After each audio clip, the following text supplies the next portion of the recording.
繼續新聞時間，本港愛滋病嘅個案近5年持續上升，但係今年嘅第二季就較舊年同期升2成。衛生防護中心就提出警告，全年計今年嘅愛滋病數目可能會創出歷嚟最高紀錄。實習彭藝思報導。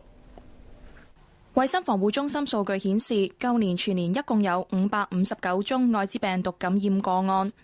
今年第二季新增150宗，令到上半年嘅數目達到304宗。咁如果呢一個趨勢係持續嘅話咧，全年2014年咧有機會咧就係會突破600嘅呢一個數字，單一年嘅個數字咧係從來冇試過咁高嚇，咁就肯定會係創呢個歷史新高。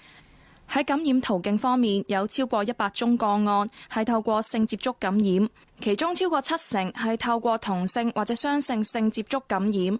男性接觸嗰個疫情咧，喺全世界咧都係一個面對緊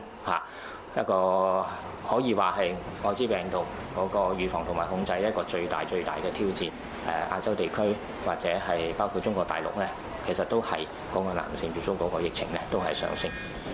衛生署呼籲高危人士，包括男性接觸者同埋性工作者等，每6至12個月定期接受愛滋病病毒抗體測試，及早治療嚟減低患病嘅風險。